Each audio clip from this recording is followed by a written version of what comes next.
undergoing painful and dangerous treatment daily that we will have. My apologies, Mr. Deputy Speaker.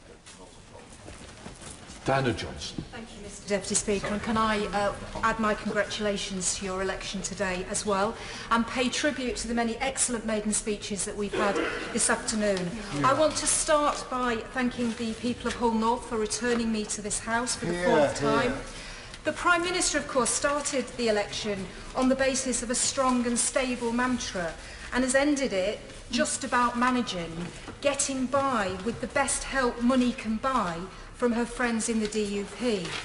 Now, I campaigned for re-election on the basis of my record as a constituency MP and a manifesto that I believe was much like a modernised version of Labour's 1945 programme, combining hope and radicalism with a patriotic commitment to the security and unity of our nation. Labour lost the election, but I believe that combination will see our day come again. Now, large parts of the Tory manifesto don't appear in the Queen's speech and have been dropped. No dementia tax, the pensions triple lock is going to stay, no means testing of the winter fuel allowance, free school lunches, a policy first pioneered in Hull, are saved, no return to the 1950s on grammar schools, or even to the 1850s on fox hunting. However, many plans remain for further cuts to schools, our local NHS and local policing. And recent events show that we need to look again at the magnitude of the cuts to our emergency services over the last 7 years. As a Hull MP, I appreciate the value of these services and was recalling just 10 years ago when we had the 2007 floods in Hull and how important the work of the police and the fire service were at that point.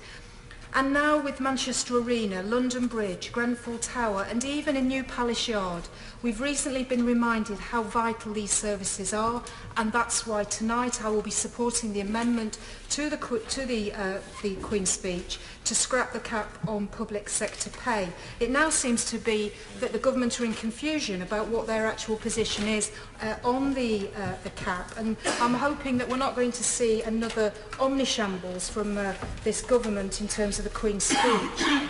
Now, in terms of other government policies that still need to be dropped, I also hope that we will see the end of the gerrymandering scandal of cutting the size of this elected House under the false guise of cost, while increasing the size of the unelected other place.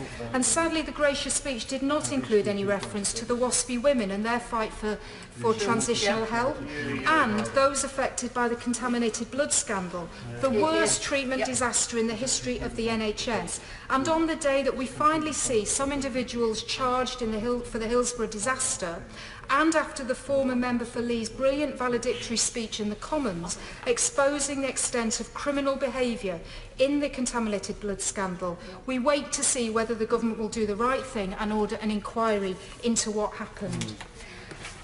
I notice in the gracious speech there's mention of further legislation on High Speed 2, and as a Hull MP I find this rather galling. Tory ministers recently blocked Hull's privately financed rail electrification scheme, our High Speed 1. And the space industry bill poses the real possibility of commercial space travel happening before the Selby to Hull rail line gets electrified. And I wonder what will happen to the Northern Powerhouse as the government fined £1.5 billion for the new Northern Ireland powerhouse. And if Hull was to have the same treatment as Northern Ireland, we'd get an extra £209 million extra funding, enough to pay for the rail electrification and reverse the cuts to councils and the police. So I will continue in this Parliament, as in the last, to campaign for a fair deal for Hull, and also to make sure that the Brexit deal we get is best for this country and my constituents.